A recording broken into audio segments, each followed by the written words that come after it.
You're looking at a piece of student writing and thinking to yourself, no, this is simply too good to be true. I wonder if the student used AI to write this.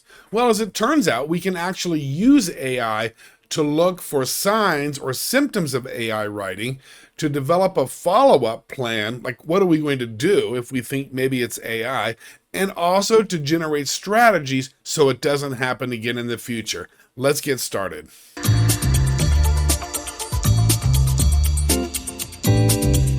So the first thing that we want to do is ask, are there symptoms of AI writing?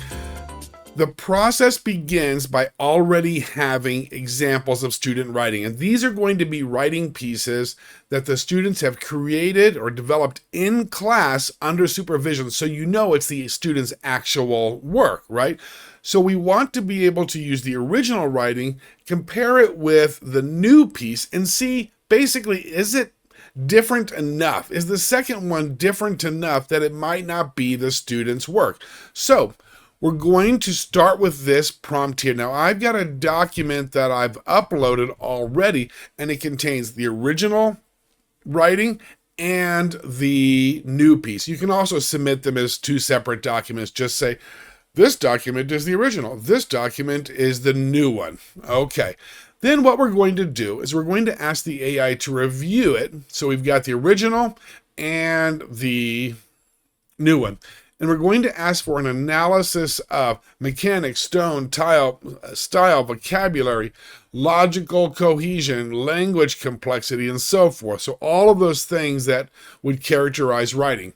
Then, based on your analysis, AI, does the new sample seem to be from the same student, or does it seem likely the student received assistance producing it, including AI assistance or ghostwriting? Justify your answer. Now, you have to remember, there is no AI detector that can say this is in fact written by AI. All we can really determine is this piece over here is so different or substantially different that there may have been some outside assistance, which could be the kid next door writing his paper for him, or dad helping put the commas in places, which is what I would do. All right, so we're going to get that analysis, and the AI is going to come back. It's going to do, for each of those areas, an analysis of the original and an analysis of the new piece right there. So it's going to go all the way through them. Because if I'm going to say, I think it's AI, I need to know what I'm talking about, and I better have some good evidence. And that's what this is going to provide for me right here. So it goes through all of those very, very quickly. And then just a general overview of the writing characteristics and an overall conclusion. In this case, the new sample does not strongly resemble the original in all of these different areas, large enough to raise a reasonable concern.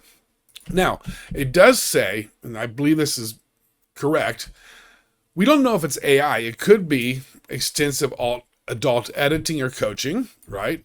Using a template. It could be using AI written work or some kind of ghostwriting or outside assistance. The samples cannot prove AI use or ghostwriting. What it can show is that it's different enough that there's likely some outside or external assistance and some more stuff. The fair conclusion is this right here. All right. So that's the analysis to simply say, you know what? It is different enough. Something happened there. It doesn't seem like the student wrote it. Well, then what do we do about that? What's our follow-up? We don't want to just say, F, you failed, this was written by AI. You can't actually prove it, right? So we need a strategy. And that brings us to prompt number 2. As the teacher, what should be my next steps regarding this student's writing and my response to it? What do I do about it? So we turn that over to AI.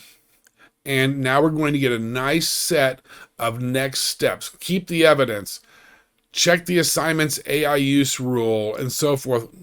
Do a verification task, and on and on. And some ideas. If you find these things, Here are some appropriate responses over here. So now I've got a follow-up plan. What am I going to do with this kid and his writing?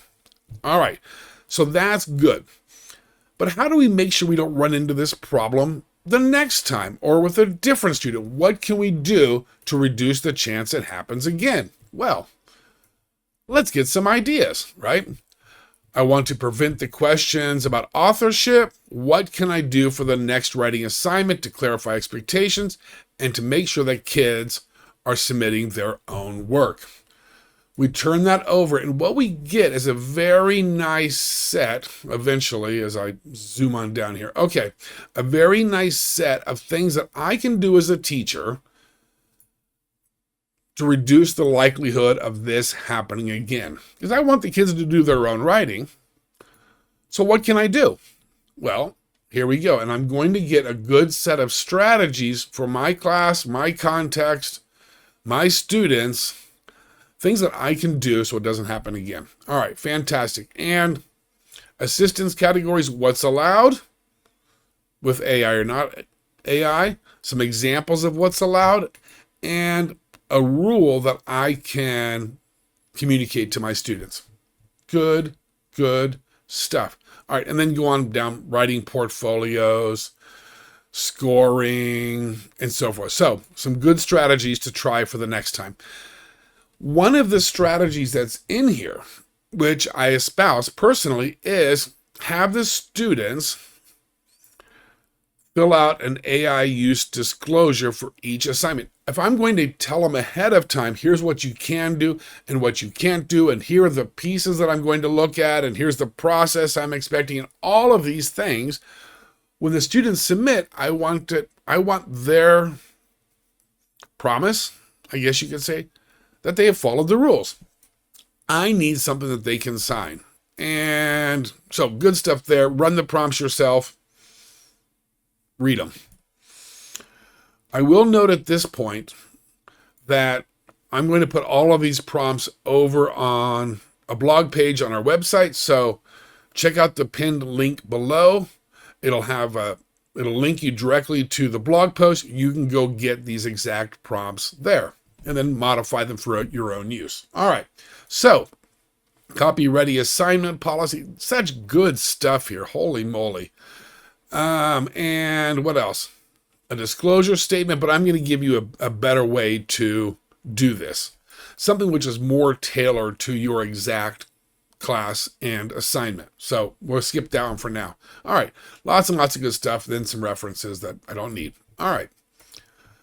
So here is the prompt for generating a form for the students to sign and submit when they turn in their writing assignments. Provide a template, AI disclosure statements that students may attach to their writing assignments. And here's where you're going to tailor it. Grade level, 4th grade. The actual assignment that's in there, and the level of AI use. And if you've looked at any of our stuff or over on the website, we've got the whole, here are the 5 levels. But basically at this point, you're going to describe what are students actually allowed to do. And I'm going to knock off a few of these. This is 4th grade, so either don't use AI at all or just use it for brainstorming and facts and things like that, but not for the writing. We're trying to teach writing here, so I don't want the AI to do the writing. Then, following down, students should be able to mark a checkbox. So I'm giving some details about what this form should look like, a place for the student to sign, a statement that there was no other use, and write it at an age-appropriate level. So I turned this prompt with the classroom-specific modifications, and what I get is a very nice form that I can print off, give to the kids, and they will submit this when they turn in their writing assignments. And you see, it's got my checkboxes, it's got the levels or types of AI use that I'm permitting. They have to describe it. They have to tell me some things that they did themselves and a promise that they didn't do anything else other than what's permitted. So, really nice stuff. I think you'll find it all very useful as you try to wrestle with how do we deal with kids writing when it looks like it was written by AI. I hope you found this useful. Take care.